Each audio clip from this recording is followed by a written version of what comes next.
नमस्कार, बहुत स्वागत है आप सभी का। आप देख रहे हैं न्यूज इंडिया और आपके साथ मैं हूं मनीषा शर्मा। वैश्विक आर्थिक संकट के बीच प्रधानमंत्री नरेंद्र मोदी ने बड़ा बयान दिया है। लोगों से एक बड़ी अपील की है। देश की अर्थव्यवस्था और विदेशी मुद्रा भंडार यानी फॉरेन एक्सचेंज को मजबूत बनाए रखने के लिए पीएम मोदी ने देशवासियों से खास अपील की है। उन्होंने आग्रह करते हुए प्रधानमंत्री नरेंद्र मोदी की ओर से कहा गया है कि आने वाले 1 साल तक लोग सोना खरीदने से बचें ताकि विदेशी मुद्रा की बचत हो सके, फॉरेन एक्सचेंज की बचत हो सके। पीएम मोदी ने साफ तौर पर यह भी कहा कि देश हित में फिलहाल सोने के गहनों की खरीदारी कम करनी होगी। प्रधानमंत्री ने सिर्फ सोने को लेकर ही नहीं बल्कि पेट्रोल, डीजल और गैस की खपत कम करने पर भी जोर डाला। उन्होंने लोगों से कहा कि जहां संभव हो वहां पर इलेक्ट्रिक वाहनों का इस्तेमाल करें। इसके साथ ही साथ जिन तमाम शहरों में मेट्रो सेवा उपलब्ध है, फैसिलिटी अवेलेबल है, वहां पर निजी वाहनों की जगह मेट्रो का ही इस्तेमाल करें। पीएम मोदी ने कहा इससे न केवल ईंधन की बचत होगी बल्कि प्रदूषण भी कम होगा और देश की अर्थव्यवस्था पर दबाव भी घटेगा। प्रधानमंत्री ने वर्क फ्रॉम होम जैसे विकल्पों को भी मौजूदा समय की जरूरत बताया। वर्क फ्रॉम होम यानी कोविड का भी उन्होंने जिक्र किया। उन्होंने कहा कि अगर लोग घर से काम करेंगे तो ट्रैफिक कम होगा, ईंधन की बचत होगी और सबसे बड़ी बात ऊर्जा की खपत में भी कमी आएगी। पीएम मोदी ने कहा कि भारत पर इस वैश्विक संकट का असर बहुत ज्यादा है, इसीलिए हर नागरिक को जिम्मेदारी निभानी होगी।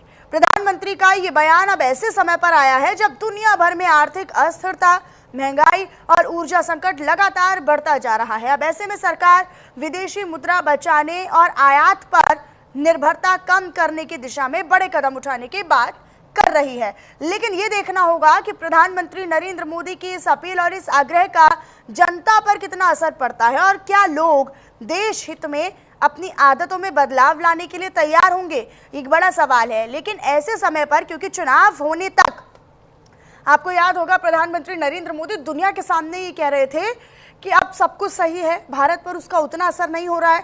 पाकिस्तान को देखिए, वहां पर लंबी कतारें लग रही हैं। पाकिस्तान में मुसीबत है, दुनिया में मुसीबत है, लेकिन भारत में स्थिर बनी हुई है स्थिति। लेकिन अब अचानक से इस तरह का बयान किन मायनों की तरफ संकेत करता है, ये देखना काफी महत्वपूर्ण होने वाला है। कुछ रिएक्शंस आपको सुनवाते हैं। प्रधानमंत्री ने क्या कहा वो भी आपको सुनवाते हैं। गोल्ड यानी सोने की खरीद एक और पहलू है जिसमें विदेशी मुद्रा बहुत अधिक खर्च होती है। एक जमाना था जब संकट आता था, कोई युद्ध होता था तो लोग देश हित में सोना दान दे देते थे।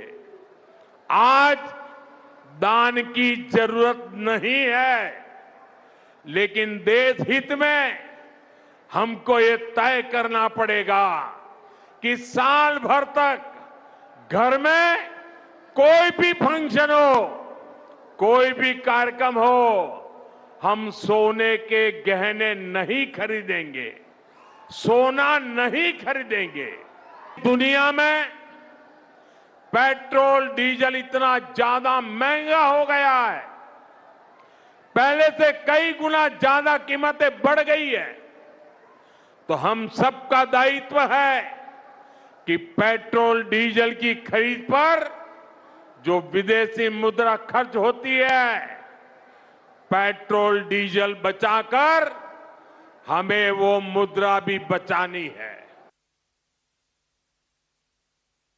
हमने कोरोना के समय में वर्क फ्रॉम होम की, ऑनलाइन मीटिंग्स की, वीडियो कॉन्फ्रेंस की, ऐसी अनेक व्यवस्थाएं विकसित की और हमें आदत भी हो गई थी। आज समय की मांग ऐसी है कि उन व्यवस्थाओं को हम फिर से शुरू करें तो वो देश हित में होगा। मैं कोविड काल में भी आग्रह करता था कि हम स्थानीय चीजें खरीदें, वोकल फॉर लोकल के मंत्र को लेकर चले। हम मेड इन इंडिया चीजें खरीदकर भी विदेशी मुद्रा बचा सकते हैं। और हमारे देश में स्थानीय उत्पादन की कोई कमी नहीं है।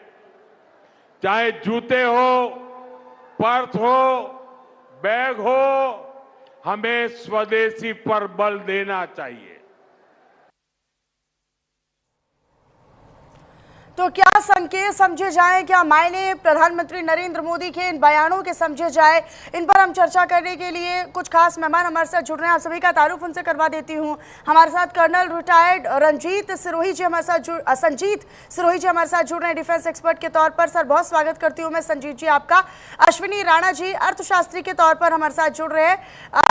सर मैं आपका भी अश्विनी जी बहुत स्वागत करना चाहती हूँ, लेकिन शुरुआत मैं संजीत जी आप ही के साथ करना चाहती हूँ। संजीत जी, क्योंकि लगातार हम ये देख रहे थे कि कुछ समय पहले तक चुनाव का मैं आपसे जिक्र नहीं करूंगी क्योंकि उस परिप्रेक्ष्य में शायद आप जवाब देना सही भी ना समझे, लेकिन कुछ समय पहले तक प्रधानमंत्री ये कह रहे थे देश के सामने, दुनिया के आगे, कि भारत में स्थिति बहुत सामान्य है और इसका बहुत ज्यादा असर नहीं पड़ रहा है। ना गैस की किल्लत हो रही है, ना तेल की किल्लत हो रही है, लेकिन लगातार वहां पर जो चिंताजनक हालात है मिडिल ईस्ट में बनते जा रहे हैं।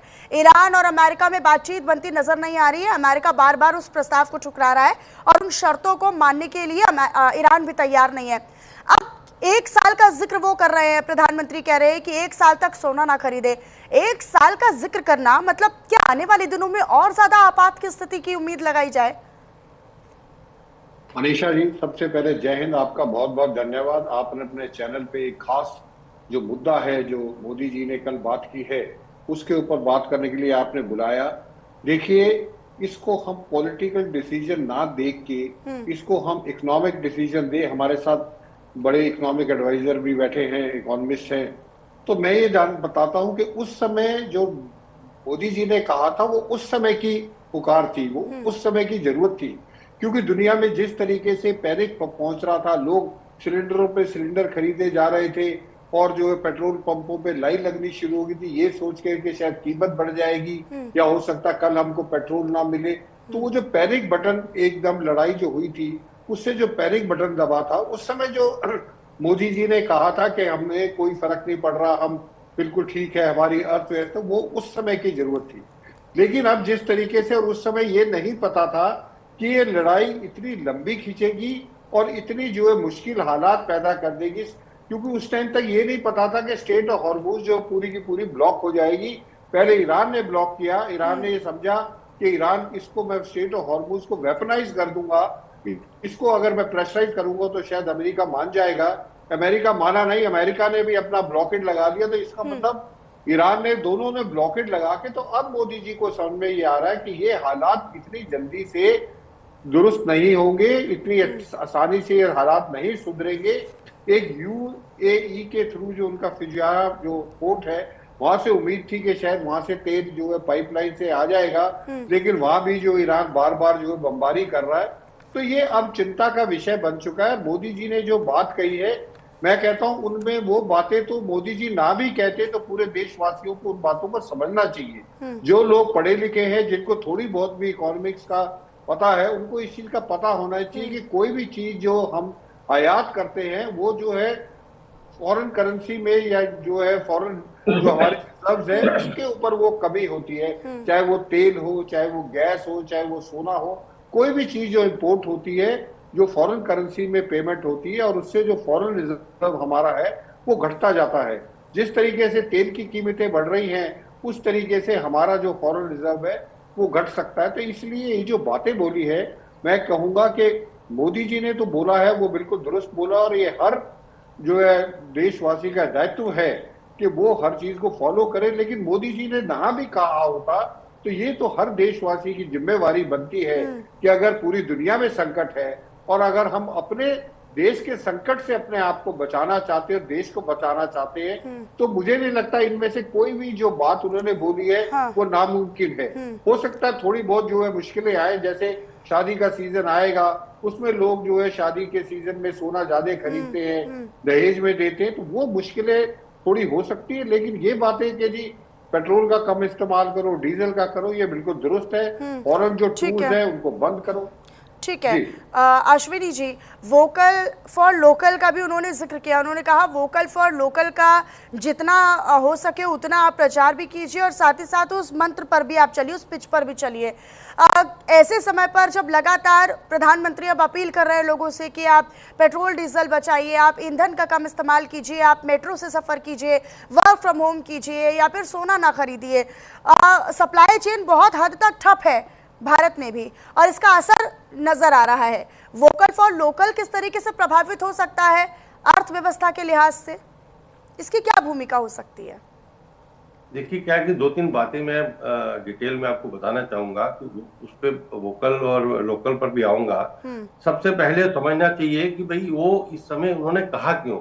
जैसा कि संजीव जी बता रहे थे कि हमारी जो अर्थव्यवस्था में फॉरेन रिजर्व का, पर्टिकुलर डॉलर का बहुत बड़ा महत्व है।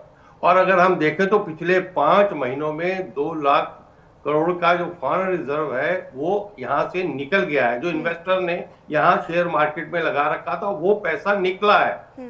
अब हम जो भी चीज खरीदेंगे, तेल खरीदते हैं, सोना खरीदते हैं या कोई सामान आयात करते हैं, वो सारा लगभग डॉलर में है।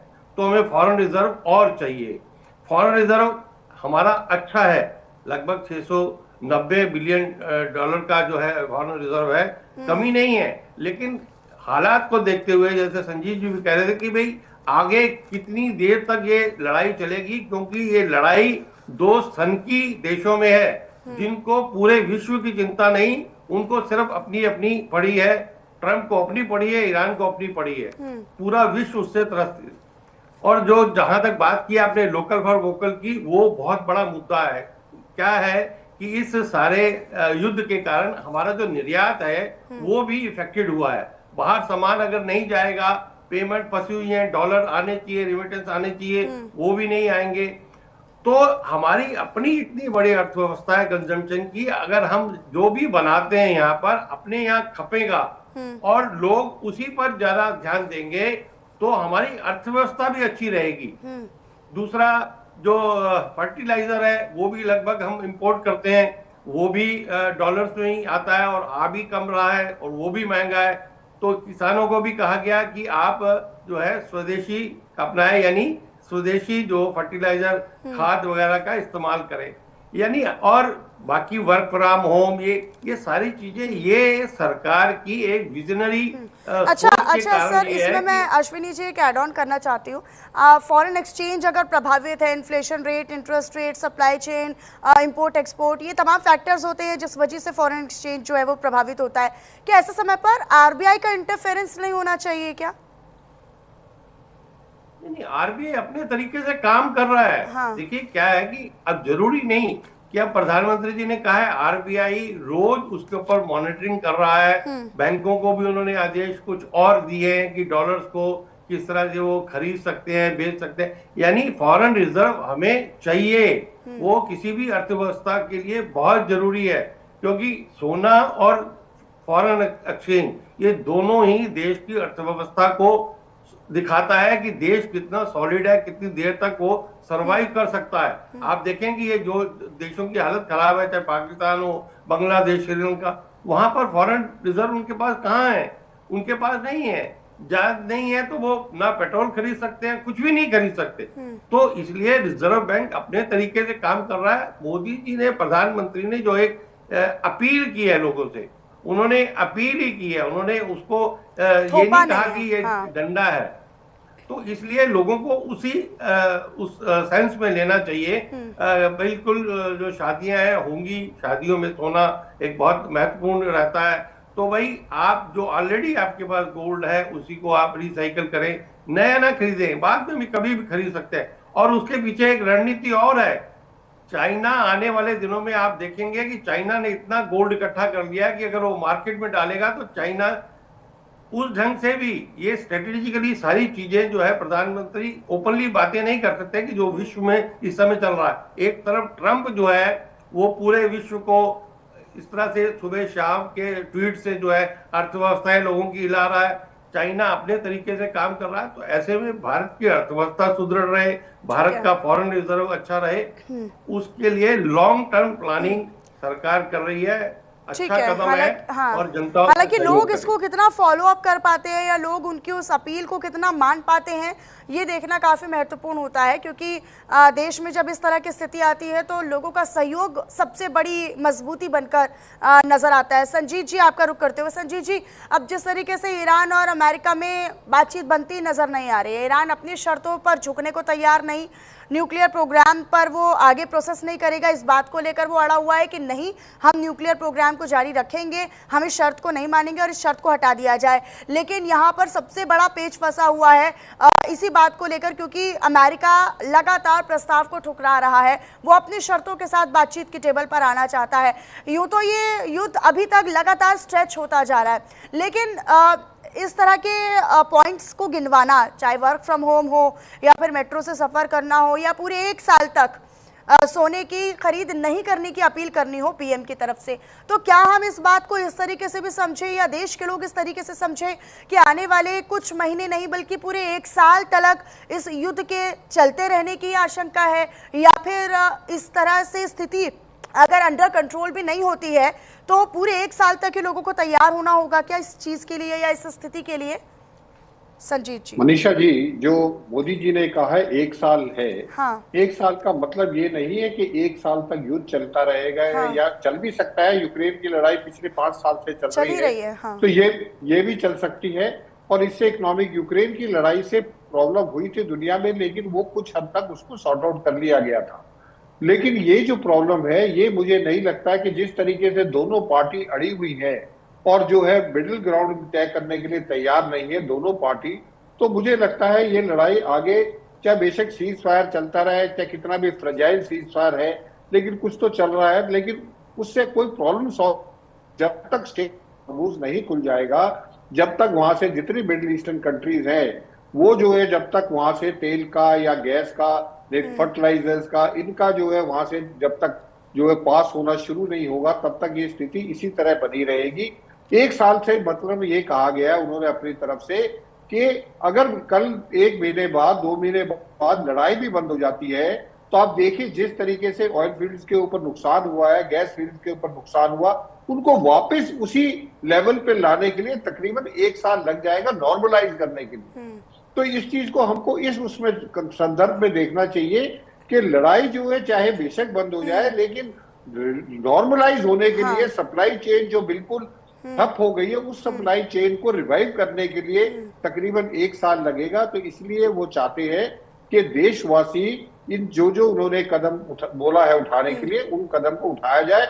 और मुझे लगता है कि हर देशवासी का ये कर्तव्य बनता है, जो भी अपने देश के साथ प्रेम करता है, जो जिसके अंदर थोड़ा बहुत भी नेशनलिज्म है, उसको इन कदमों को उठाना चाहिए। तब थोड़ी बहुत तकलीफ, और इसे देशभक्ति से जोड़ दिया है प्रधानमंत्री ने, इसे देशभक्ति से और देश हित से जोड़ दिया है, ताकि लोग अपने आप को कनेक्ट करें और देशभक्ति की भावना के साथ आगे बढ़कर उनकी अपील को फॉलो भी करें।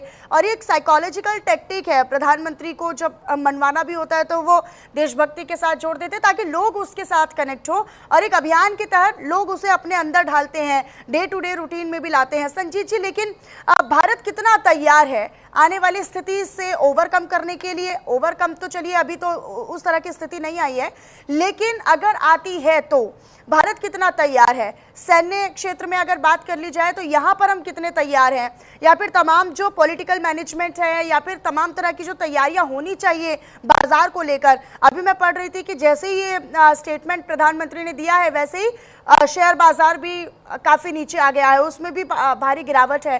तो इन चीजों पर भी तो प्रभाव पड़ता है, बाजार पर प्रभाव पड़ेगा तो देश की अर्थव्यवस्था पर भी पड़ेगा। मनीषा जी, वो मैं आपकी बात से सहमत हूँ कि कभी भी कोई भी स्टेटमेंट कोई नेशनल लीडर देता है, किसी देश का जो है लीडर स्टेटमेंट देता है, हाँ। तो उससे जो है जो शेयर मार्केट है उस पर प्रभाव पड़ता है। डोनाल्ड ट्रंप साहब जब सुबह कुछ बोलते हैं तो शेयर मार्केट गिर जाती है, अगले दिन कुछ बोलते हैं तो शेयर मार्केट बढ़ जाती है। तो इस तरीके की ये चारों चलती रहती है। लेकिन मोदी जी का ये कहना, मैं कह रहा हूँ, ये बहुत अच्छी बात है, ताकि देशवासियों को इस चीज का भ्रम में ना रहे कि हाँ जी सब कुछ ठीक है, हमारे ऊपर कोई प्रॉब्लम नहीं हो रही है, जो हम करना चाहते हैं वैसे करेंगे। और मैं आपको, जैसे मोदी जी ने कहा कि हमारे देश में लोगों ने जो है लड़ाई के दौरान सोना दिया, मैं 1962 की लड़ाई में छोटा बच्चा था, लेकिन मुझे अभी भी याद है कि औरतों ने अपने गहने उतार के जो है आर्मी के लिए और देश के लिए फंड के लिए दिए थे, तब जब चाइना ने हिंदुस्तान के ऊपर हमला किया था। तो ये उतना करने की जरूरत नहीं है, लेकिन हर आदमी इतना तो कर सकता है कि अगर उसके घर में 2 सिलेंडर है और अगर एक भरा हुआ सिलेंडर है, तो जरूरी नहीं है कि वो ब्लैक मार्केटिंग करके 4 सिलेंडर अपने पास रख ले।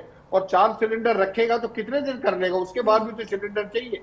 तो ये जो होर्डिंग है, जो ब्लैक मार्केटिंग है, इससे हमको बचना चाहिए। और देशवासियों को, जहां तक आपने पूछा प्रिपरेशन का, मिलिटरीली, इकोनॉमिकली और डिप्लोमेटिकली भारत बिल्कुल सक्षम है, आज भी सक्षम है, आगे भी दिनों में सक्षम रहेगा। और ये जो मोदी साहब की गवर्नमेंट है, ये प्रोएक्टिव गवर्नमेंट है। मैं पॉलिटिशियन नहीं हूं, लेकिन मैं पिछले 12 साल से देख रहा हूं कि ये प्रोएक्टिव गवर्नमेंट है। ये इंतजार नहीं करती कि हमारे ऊपर मुसीबत आएगी तब हम एक्शन लेंगे। ये मुसीबत को भांप के उससे पहले प्रोएक्टिव हो जाती है। तो हमने अपने जो आयात करते हैं, चाहे वो पेट्रोलियम हो, जो गैसेज है, उसको डाइवर्सिफाई कर लिया है। और हम अलग अलग देशों से, एक देश से नहीं है, कम से कम 15-20 देश हैं ऐसे जहां से हम गैस, ऑयल वगैरह अपनी जरूरतें पूरी कर रहे हैं। तो गवर्नमेंट पूरी तरह सक्षम है, देश पूरी तरह से सक्षम है। सिर्फ हर देशवासी को अपनी तरफ से कोशिश करनी चाहिए। संजीत जी, आपने कहा कि आप कोई पॉलिटिकल एक्सपर्ट नहीं है या नेता नहीं है जो उस परिप्रेक्ष्य में आप जवाब देंगे, और है भी नहीं।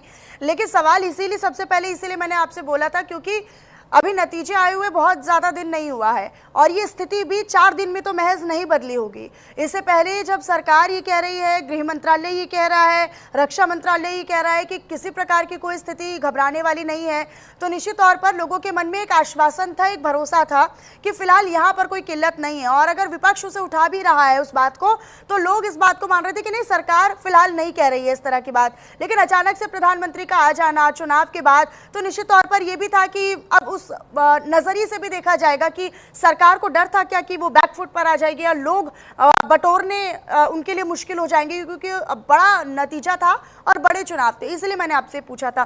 ठीक है, मैं अश्विनी जी एक बार फिर से आपका रुक लेती हूं। अश्विनी जी, इकोनॉमिक तौर पर अगर हम देखें तो क्या तैयारियां सरकार को पहले से कर लेनी चाहिए या किस स्तर पर तैयार होना चाहिए, ताकि आने वाले समय में अर्थव्यवस्था को लेकर बहुत भारी नुकसान भारत को ना झेलना पड़े?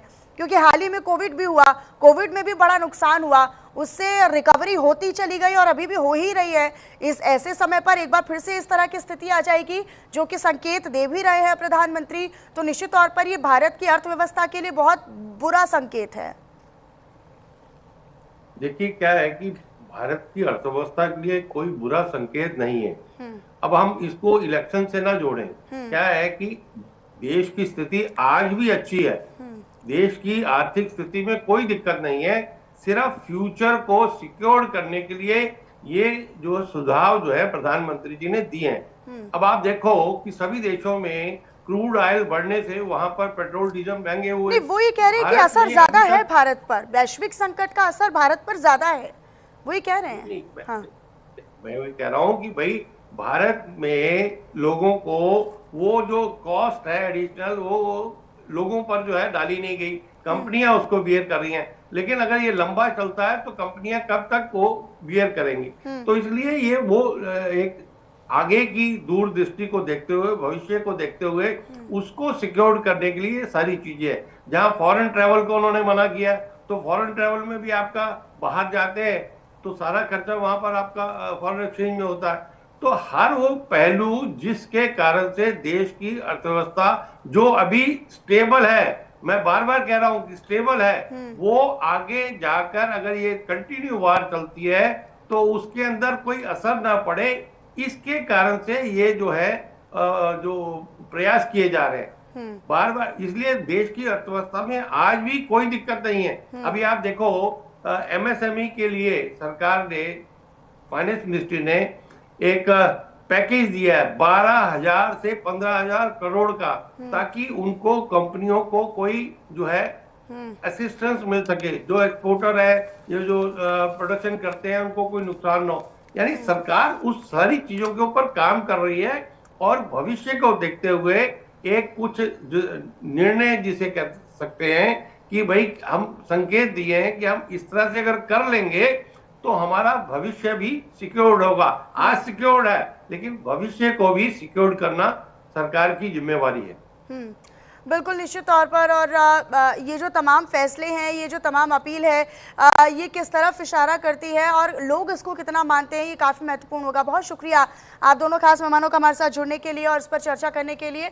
इसी बीच एक बड़ी जानकारी अपने दर्शकों तक हम साझा करते हैं। प्रधानमंत्री नरेंद्र मोदी की अपील पर राहुल गांधी ने भी पोस्ट किया है और पोस्ट करते हुए उनकी ओर से ये लिखा गया है कि पीएम मोदी जनता से त्याग की अपील कर रहे हैं। ये उपदेश नहीं, नाकामी है, राहुल गांधी कह रहे हैं। 12 साल में देश का ये हाल कर दिया, अब पीएम मोदी कह रहे हैं सोना मत खरीदो। तो प्रधानमंत्री ने कल हैदराबाद में जो लोगों से अपील की, देशवासियों से अपील की, उस पर राहुल गांधी ने तंज कस दिया है। 12 साल में देश का ये हाल कर दिया और अब पीएम कह रहे हैं कि सोना मत खरीदो। तो प्रधानमंत्री नरेंद्र मोदी की उस अपील को लेकर राहुल गांधी ने तंज कसा है और ये उपदेश नहीं, ये नाकामी है, ये सरकार का फेलियर है, ये विफलता है। ये जिक्र उन्होंने अपने सोशल मीडिया प्लेटफॉर्म एक्स पर किया है। और चलिए